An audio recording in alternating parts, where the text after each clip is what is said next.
घीसालाल जी मिंडा नागौर से गंगवाल पूछ रहे हैं, हे गुरुदेव नमोस्तु नमोस्तु नमोस्तु। यूं तो हमारा जैन समाज अपने को अति शिक्षित मानता है, मगर गांवों में आज भी मृत्यु भोज की जड़ें और मजबूत होती जा रही है।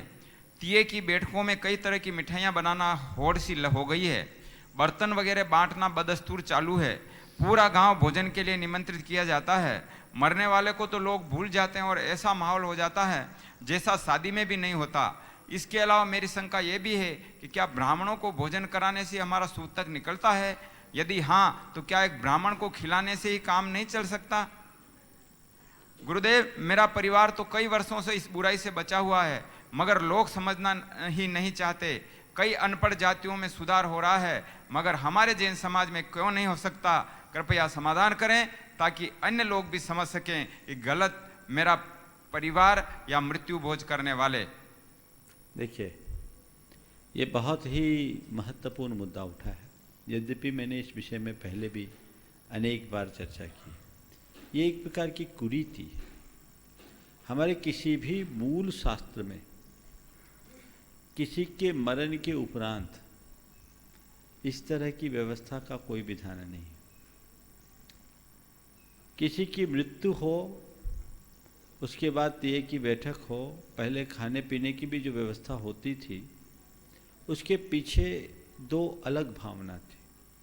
तिये के दिन क्यों आदमी के यहाँ मृत्यु हो गई, व्यक्ति हताश हो गया, तो समाज के लोग उसके घर जाते हैं, उसे लेकर आते हैं, शोक सांत्वना देते हैं और फिर उसके प्रतिष्ठान को खोलने की प्रेरणा देते हैं कि भाई अब जो होना था सो तो हो गया, आने जाने वाले क्रम को तो हम रोक नहीं सकते, वापस मुख्य धारा में आओ और मुख्य धारा में आकर के आप अपने काम धाम में लगो। ये तिये का मूल प्रयोजन था, ताकि आप अपनी रूटीन जिंदगी जिए।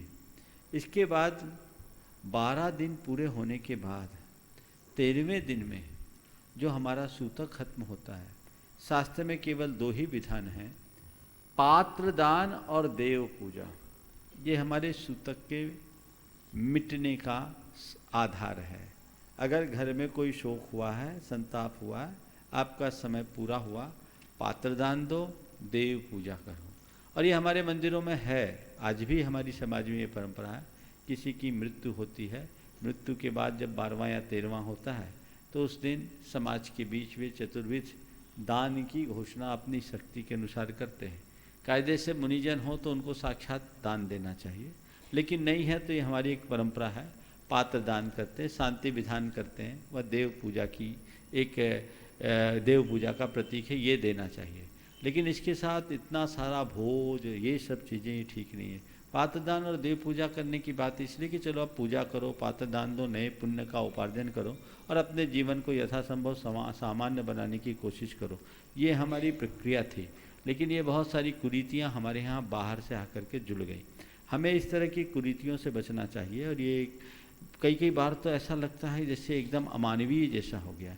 एक व्यक्ति ने बताया कि उसके यहाँ एक कच्ची मौत हुई, उसकी धर्मपत्नी की अल्प आयु में मृत्यु हो गई और धर्मपत्नी की मृत्यु के प्रति संवेदना जगाने के लिए आने वाले लोगों के लिए उसे मीनू सेट करना पड़ा, हलवाई बुलाना पड़ा। परिवार तो शोक संतप्त है और आप वहाँ उसके यहाँ सांत्वना देने जा रहे हैं, सहानुभूति प्रकट करने जा रहे हैं कि उसके लिए बोझ बन रहे हैं।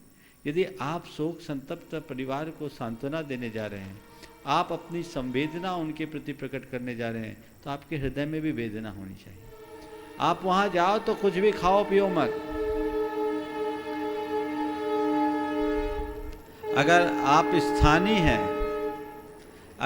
स्थानीय हैं तो वहाँ जाकर के कुछ भी मत खाओ पियो। और अगर आप बाहर से आए हैं तो भोजन करो।